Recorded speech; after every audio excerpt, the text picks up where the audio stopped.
जय श्री कृष्ण। राधे राधे। हर हर महादेव। जय बाबा गोपेश्वर। जय माँ कात्यायनी। माता कात्यायनी आप सभी हमारे दर्शकों के शुभ कामनाओं को पूर्ण करें और बाबा गोपेश्वर महादेव रक्षा करें। आज के दिन ही भगवान श्री कृष्ण ने इंद्रदेव के कोप से समस्त गोकुल वासियों एवं गायों की रक्षा की थी।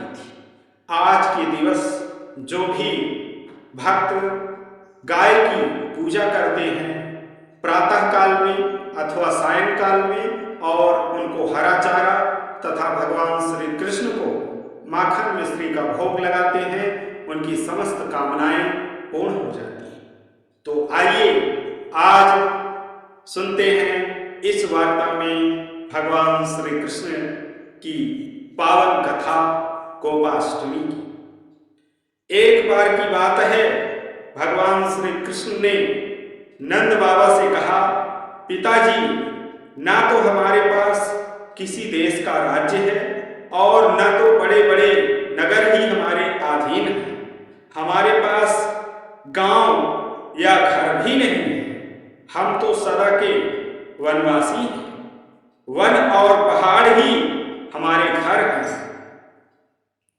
इसलिए हम लोग गौओं, ब्राह्मणों और गिरिराज का यजन करने की तैयारी करें। इंद्र यज्ञ के लिए जो सामग्रियां इकट्ठी की गई हैं, उन्हीं से इस यज्ञ का अनुष्ठान होने दें। अनेकों प्रकार के पकवान, खीर, हलवा, पुआ, पूरी आदि से लेकर मूंग की दाल तक बनाए जाएं। ब्रज का सारा दूध एकत्र कर लिया जाए। वेदवादी ब्राह्मणों के द्वारा भली भांति हवन करवाया जाए तथा उन्हें अनेकों प्रकार के अन्न, गाय और दक्षिणा दी जाए और भी चंडाल, पतित तथा कुत्तों को यथा योग्य वस्तुएं देकर गायों को चारा दिया जाए और फिर गिरिराज को भोग लगाया जाए। इसके बाद खूब प्रसाद खा पीकर सुंदर सुंदर वस्त्र पहनकर गहनों से सजा लिया जाए और चंदन लगाकर गौ, ब्राह्मण आदि तथा गिरिराज गोवर्धन की प्रदक्षिणा की जाए। पिताजी, मेरी तो ऐसी ही सम्मति है। यदि आप लोगों को रुचे तो ऐसा ही कीजिए। ऐसा यज्ञ गौ, ब्राह्मण और गिरिराज को तो प्रिय होगा ही, मुझे भी बहुत प्रिय है। भगवान श्री कृष्ण कह रहे हैं नंद बाबा से। श्री सुखदेव जी कहते हैं, परीक्षित, कालात्मा भगवान की इच्छा थी कि इंद्र का घमंड चूर चूर कर दें। नंद बाबा आदि गोपों ने उनकी बात सुनकर बड़ी प्रसन्नता से स्वीकार कर ली। भगवान श्री कृष्ण ने जिस प्रकार यज्ञ करने को कहा था, वैसा ही यज्ञ उन्होंने आरंभ किया।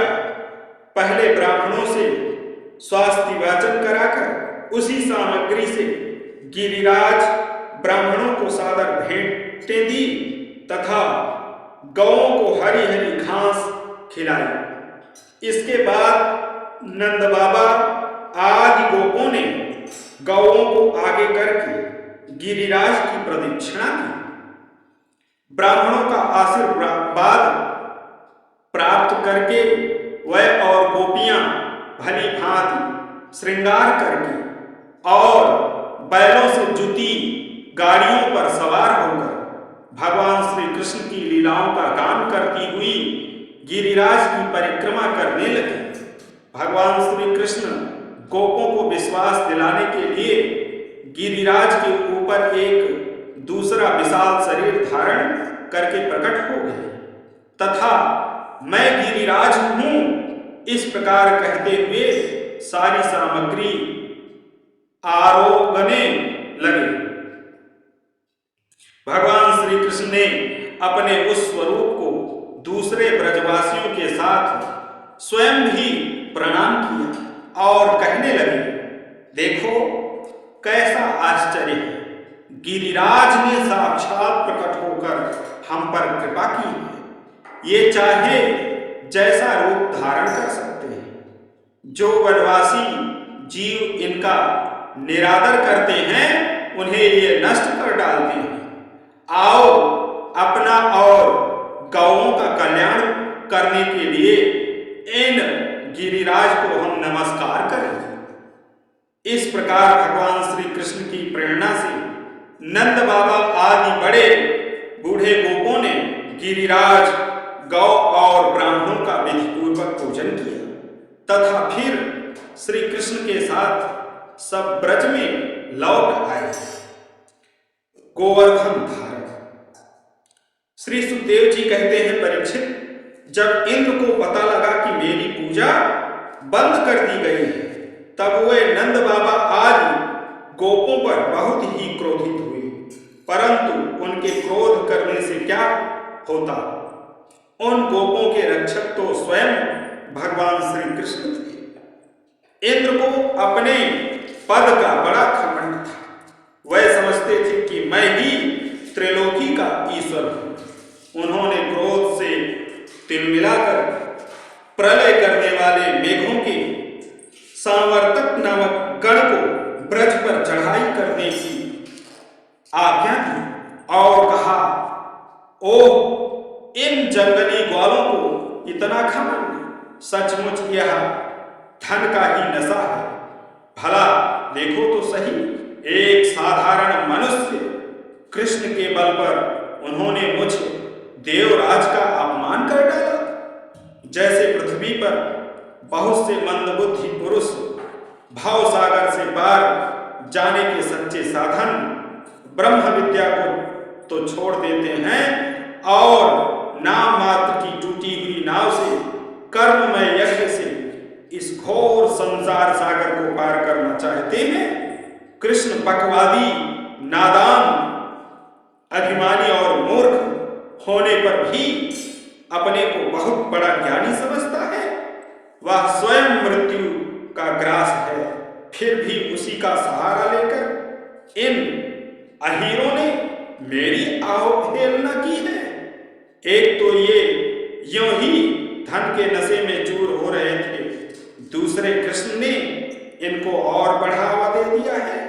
अब तुम लोग जाकर इनके इस धन के घमंड और हेकड़ी को धूल में मिला दो तथा उनके पशुओं का संहार कर डालो। मैं भी तुम्हारे पीछे पीछे ऐरावत हाथी पर चढ़कर नंद के ब्रज का नाश करने के लिए महापराक्रमी मरुदगणों के साथ आता हूं।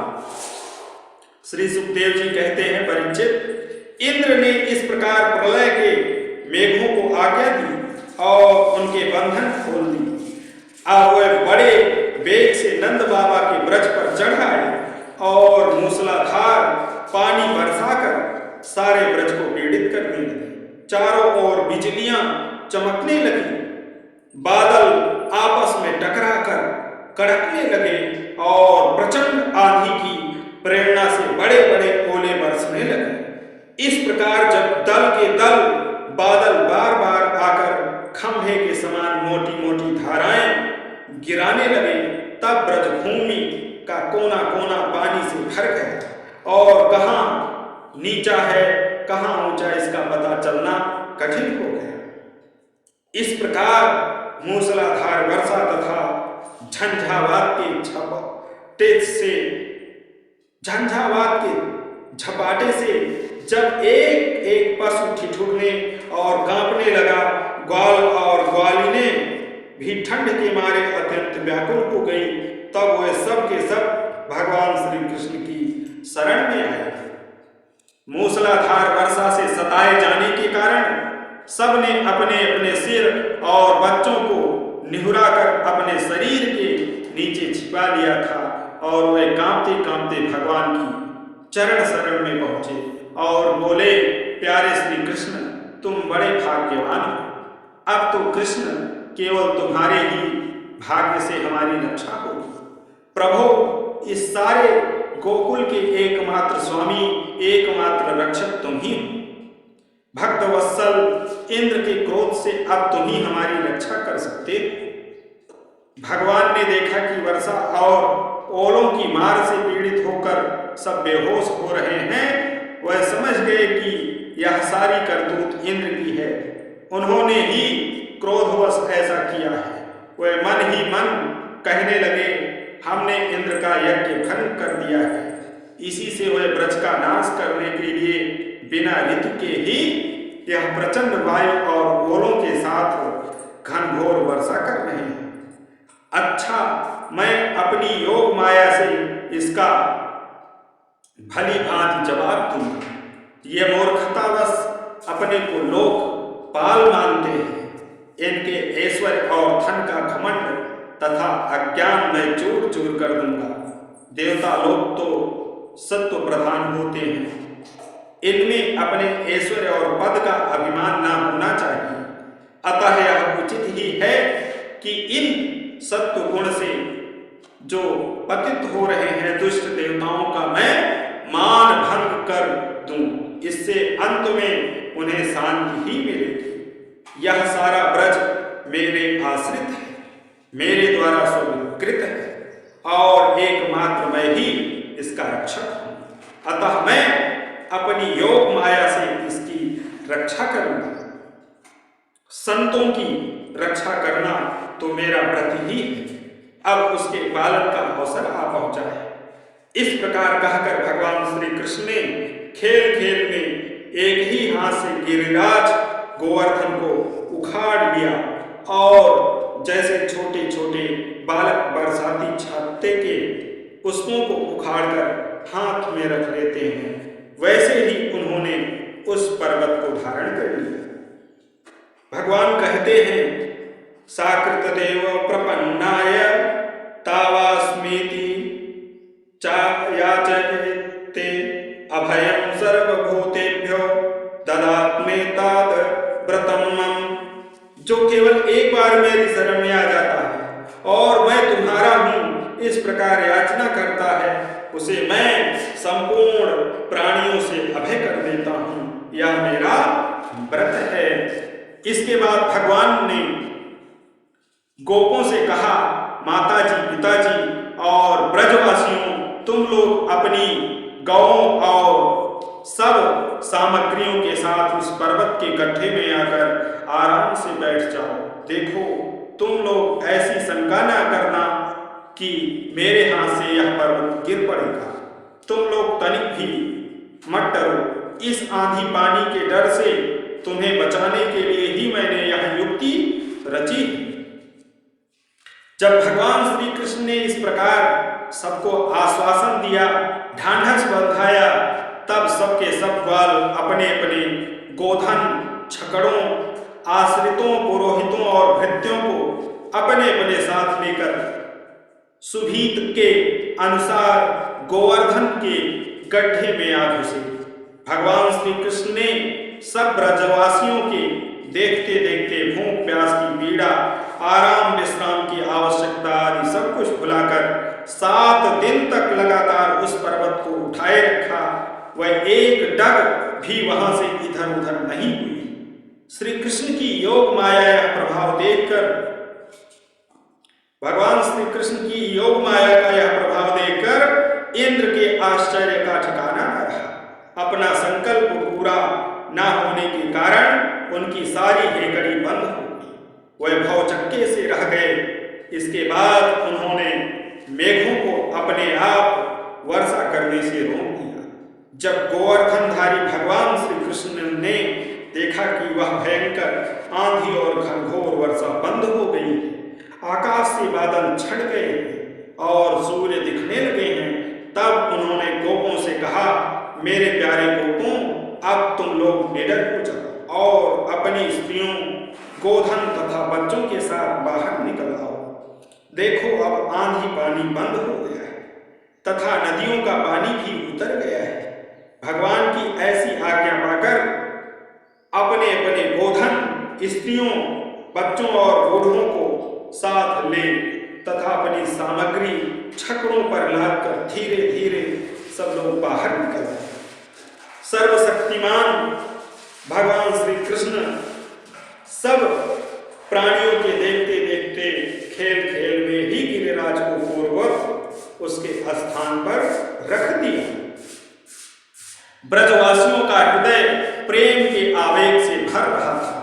पर्वत को रखते ही वह भगवान श्री कृष्ण के पास दौड़ आए। कोई उन्हें हृदय से लगाने और कोई चूमने लगा। सबने उनका साक्षात्कार किया। बड़ी बूढ़ी गोपियों ने बड़े आनंद और स्नेह से दही चावल जल आदि से उनका मंगल तिलक किया और उन्मुक्त हृदय से शुभ आशीर्वाद दिया। यशोदा रानी, रोहिणी जी, नंद बाबा और बलवानों में श्रेष्ठ बलराम जी ने स्नेह आतुर होकर श्री कृष्ण को हृदय से लगा लिया तथा आशीर्वाद दिया। परीक्षित, उस समय आकाश में स्थित देवता, साध्य, सिद्ध, गंधर्व और चारण आदि प्रसन्न होकर भगवान की स्तुति करते हुए उन पर फूलों की वर्षा करने लगे।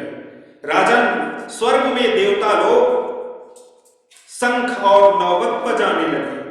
तुम्बरु आदि गंधर्व राज भगवान की मधुर लीला का गान करने लगे। इसके बाद भगवान श्री कृष्ण की ब्रज की यात्रा की। इसके बाद भगवान श्री कृष्ण ने ब्रज की यात्रा की। उनके बगल में बलराम जी चल रहे थे और उनके प्रेमी ग्वाल बाल उनकी सेवा कर रहे थे। उनके साथ ही प्रेममयी गोपियां भी अपने हृदय को आकर्षित करने वाले, उसमें प्रेम जगाने वाले भगवान की गोवर्धन धारण आदि लीलाओं का गान करती हुई बड़े आनंद से ब्रज में लौट आई। इति श्रीमद् भागवते महापुराणे परमहंस्यां संहितायां दशम स्कंधे पूर्वार्धे पंचविंशो अध्यायः। यह गोपाष्टमी की कथा जो भी श्रवण करता है, जो भी इसमें दूसरों को सहभागी करता है या यह कथा जो दूसरों तक पहुंचाता है, किसी माध्यम से सुनाता है, वह भगवान श्री लक्ष्मी नारायण और भगवान श्री राधा माधव की कृपा को प्राप्त कर लेता है। इस प्रकार आज की यह गोपाष्टमी की कथा संपूर्ण हुई और इसके बाद हम आपको बताएंगे गोपालन के साथ गो पूजन। आज के दिन प्रातः काल या सायंकाल में जो भी सवत्सा गाय का पूजन करता है और उसको हरा चारा खिलाता है तथा भगवान श्री कृष्ण के गोविंद नाम का तुलसी की माला से 108 बार गौशाले में बैठ करके जाप करता है, भगवान श्री कृष्ण उसके समस्त कष्टों को दूर कर देते हैं और परम ऐश्वर्य आनंद प्रदान करते हैं और सर्वत्र उसकी रक्षा करते हैं। इस तरह से यह गोपाष्टमी का बहुत ही महत्वपूर्ण महापर्व आज है और आज के दिन प्रातः काल में जो सवत्सा गाय का पूजन नहीं कर पाए हैं वे अपने गौशाले में जाकर के गाय को जो है मिष्ठान खिलाएं और उसकी आरती करें तथा उसके चरण रज को मस्तक पर लगाएं और उसको हरा चारा खिलाएं तथा संध्या काल में भगवान श्री कृष्ण को माखन मिश्री का भोग लगाएं और सपरिवार उस प्रसाद को ग्रहण करें। इस तरह से गोपाष्टमी का यह महापर्व पूजन कथा संपन्न होती है आज की इस वार्ता में। जय श्री कृष्ण। भगवान राधा माधव आप सभी का कल्याण करें। राधे राधे। हर हर महादेव। जय माता कात्यायनी। जय बाबा गोपेश्वर महादेव।